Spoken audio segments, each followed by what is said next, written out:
Om Shanti and Namaste. DB, I don't know if Bert actually checks his messages. I noticed that there's no answer here. Perhaps you received an answer via personal email. However, these are very interesting questions that you've posted, and I think that they deserve an answer. One of the things that you've asked is, does one have to become enlightened to avoid further physical incarnations?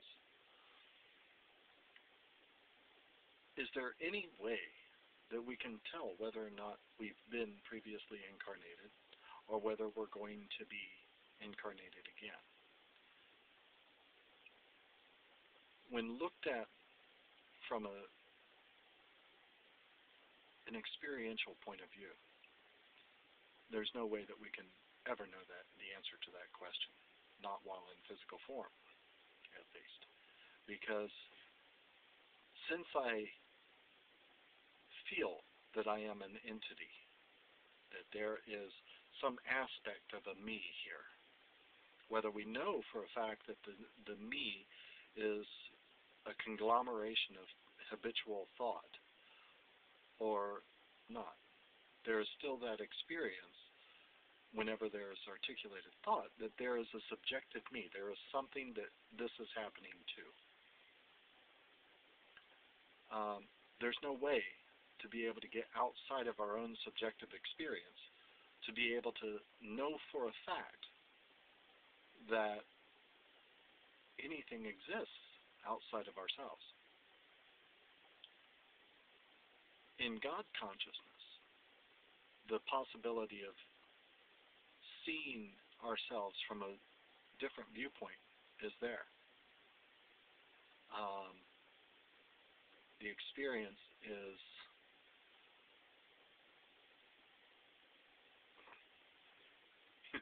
well, for one, it can't be described, but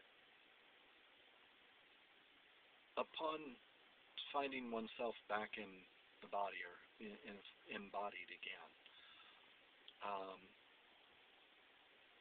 one is subject to subjectivity once again. So there is a me, however fragile or imperial, I can't even pronounce the word, but wispy of a me it is, but there's still a subjective I that this is all happening to. So I could have an experience of remembering past lives, but there is me that's having that experience. And so there's all these past lives, but it's still me that thinks about them. And so there is no way of being able to know for a fact that past lives exist, or if they are just memories, or just imaginations, or something along those lines. We can believe all we want to. We can know deep in our heart all we want to. But there's no real proof that it can happen, and that it does exist.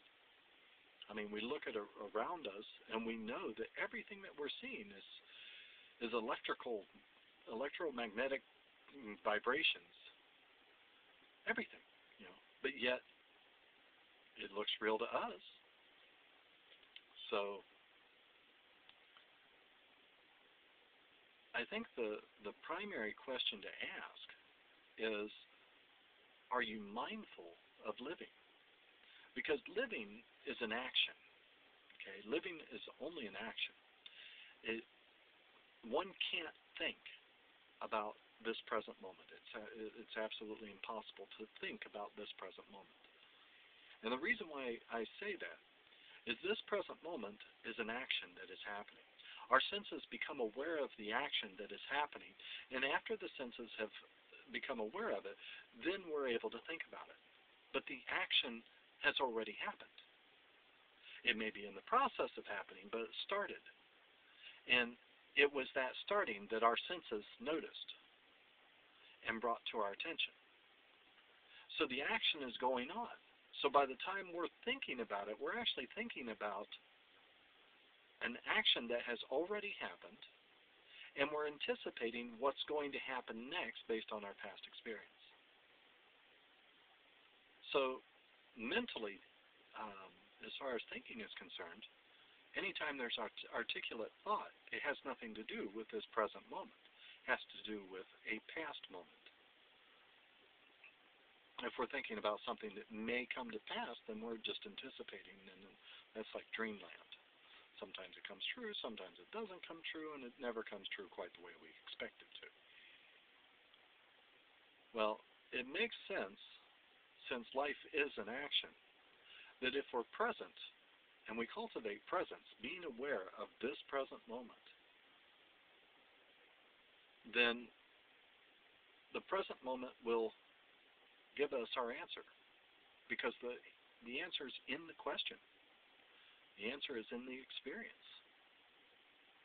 If I'm totally aware at the moment of death, if I am totally present at that moment, and if there is a choice of some sort to be made, then I will be able to make it by responding to whatever action is going on at that time.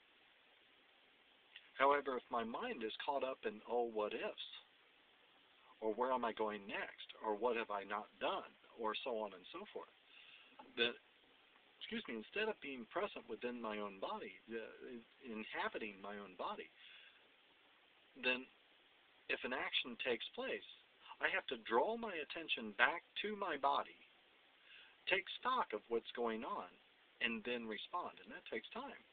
Well, we may not have that kind of time. Death is held away from us by one beat of the heart and one intake of the breath, or one exhalation of the breath. And death is breathing out and just not breathing in again. And that can happen at any moment. And if I'm not paying total attention to this moment, then death can sneak up on me. But if I'm totally aware of this moment, then death can't sneak up on me, because I will be aware of what's going on. Very tough to do. We've been trained since birth not to do that kind of thing. So, one of your other questions is, what choices do people have upon physical death for both enlightened people and regular people? There's only one way to find that question, the answer to that question, and that is to experience it. When you die, the only difference between an enlightened person and a non-enlightened person is an enlightened person is paying attention. They're here now, constantly. They're aware of what's going on. They're so totally focused into the present moment. Anybody can be enlightened. But to what degree are they enlightened? As you become more conscious of what's going on. For instance, at this moment, while you've been watching this videotape, assuming you have you been conscious of the palms of your hands, or the soles of your feet, or the blood coursing through your body, or any kind of warmth in between your skull, from ear to ear? There's some warmth in there. Can you feel that?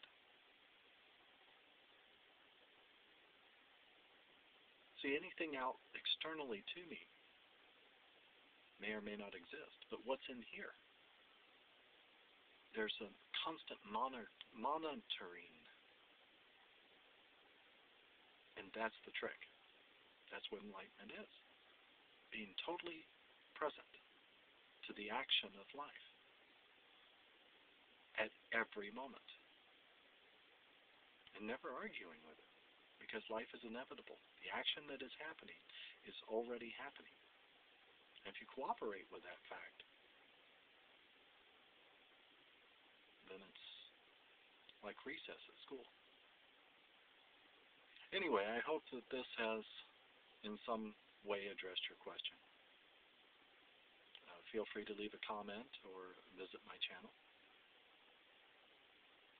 And may all the answers to all the questions you want to ask be found.